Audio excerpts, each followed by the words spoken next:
Hi hello viewers, నేను మీ MSR. ఈరోజు ప్రధాన పత్రికల్లోని ప్రధాన అంశాలు మీకోసం. మలేషియా వేదికగా మోడీ ట్రంప్ మధ్య ద్వైపాక్షిక భేటీ. త్వరలో ప్రధాని మోడీ డొనాల్డ్ ట్రంప్ భేటీ జరిగే అవకాశం. ఐక్యరాజ్యసమితి సర్వసభ్య సమావేశానికి ప్రధాని మోడీ దూరం. ఆసియా శిఖరాగ్ర సమావేశాలకు హాజరవుతున్నట్లు సమాచారం. నవంబర్లో భారత్లో క్వాడ్ నాయకుల శిఖరాగ్ర సమావేశం.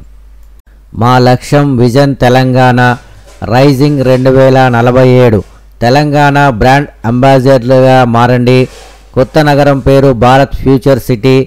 9 వర్టికల్ రంగాలకు ప్రత్యేకంగా న్యూ సిటీ.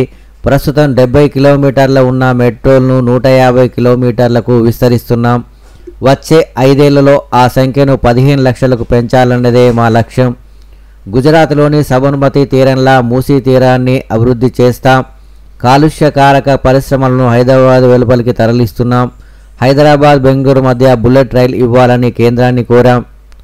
ఢిల్లీలో public affairs forum of India 12వ వార్షిక సదస్సులో ముఖ్యమంత్రి రేవంత్ రెడ్డి. తుమ్మిడిహెట్టిపై మాటల యుద్ధం. 35,000 కోట్లతో నిర్మించి కేవలం 4.47 లక్షల ఎకరాలకే నీరా. అందులో భారీ కుంభకోణం. కాళేశ్వరంతో పోలిస్తే ఖర్చు 3వ వంతు.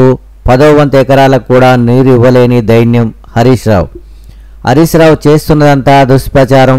ఇప్పటి వరకు ఎలాంటి అంచనాలు లేవు. సత్యదూరమైన ప్రకటనలపై తెలంగాణ సమాజం అప్రమత్తంగా ఉండాలి. అంచనాలు రూపొందించాక అధికారికంగా ప్రకటిస్తాం మంత్రి ఉత్తమ్. నీటి వినియోగ లెక్కలు లేవు.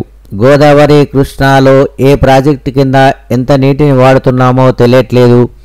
ఢిల్లీలో మీడియాతో చిట్ చాట్లో ముఖ్యమంత్రి రేవంత్ రెడ్డి. కాళేశ్వరంపై విచారణను సిబిఐకి ఇస్తే 48 గంటల్లో తేలుస్తామన్న కిషన్ రెడ్డి ఎక్కడా? సరిపడా యూరియా ఇవ్వకుండా రాష్ట్రంపై కేంద్రం కక్ష సాధిస్తోందని ఆరోపణ. కేసీఆర్ ఎల్ఎన్టీ వల్లే మెట్రో రైల్ అంచనా వ్యయం పెరిగిందన్న సీఎం. సుప్రీం తీర్పునకు అనుగుణంగా స్థానికంపై ముందుకెళ్తామని వెల్లడి. కండువాలు కప్పినంత మాత్రాన ఎమ్మెల్యేలు పార్టీ మారినట్లు కాదని వ్యాఖ్య. మారు పేర్లు నాడు ఒప్పు నేడు తప్పు. కారుణ్య ఉద్యాల కోసం వారసుల పడిగాపులు. సింగరేణిలో వీడని చిక్కుముడి.